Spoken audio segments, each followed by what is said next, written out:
within the global terrorist organization.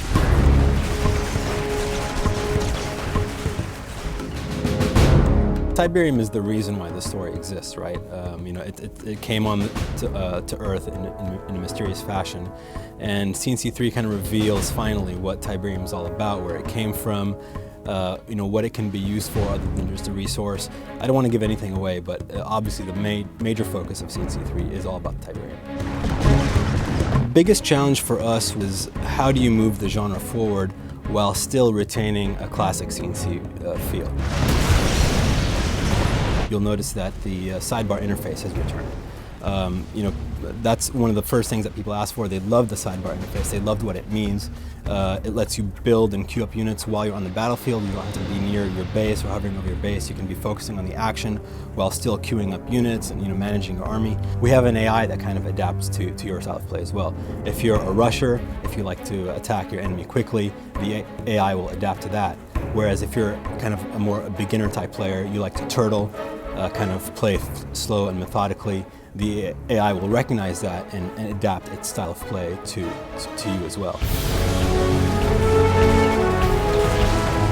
Obviously, one of the very first questions on our mind, on the team's mind, when we first decided to work on a new CNC game was, were we going to do live action cutscenes? And we thought to be a true CNC game, you absolutely had to. Joe Coogan has reprised his role as Kane. We're very excited to have him back on board. You can't kill the Messiah. We also have two actual news anchors. CNN's Shannon Cook and Fox News' John Huck will be playing as actual news anchors on the field, covering the war as it unfolds in CNC3.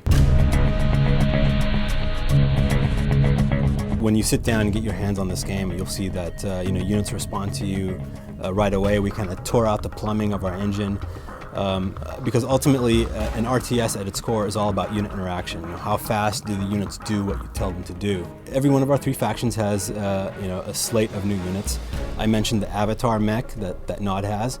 It's one of my favorites. It's actually a walking mech that grabs anything nearby. So if there's a Nod flame tank nearby, it'll grab it, tear off a flame tank, put that piece of weaponry on its arm, and now it becomes like a flame shooting mech. If there's a missile launcher nearby, it'll tear that off, put it on its arm. Now it's like a rocket firing mech. So it adapts to the terrain and grabs whatever's nearby.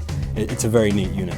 But they also have some new weapons like the Predator tank, the Pitbull, which is like a Humvee. I think they have close to 15, 20 units in all. And I think the mix between old and new is about 40 old, classic, 60% brand new.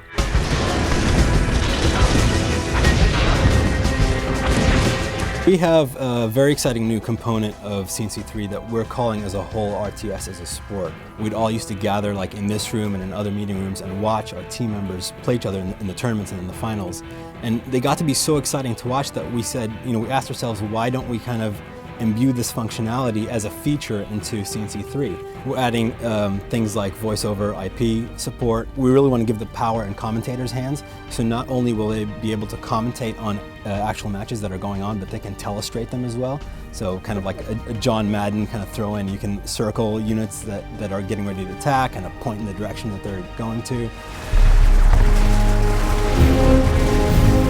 The great cast that we have, the great single-player campaign. It's going to be a huge single-player campaign. Upwards of 35 missions, 3 different campaigns. We have a new way of telling stories with not only just the full-motion cutscenes, but we have a theater of war concept where you get to choose your own missions sometimes, where they branch out, and depending on those choices you make, they have actual consequences in the next missions.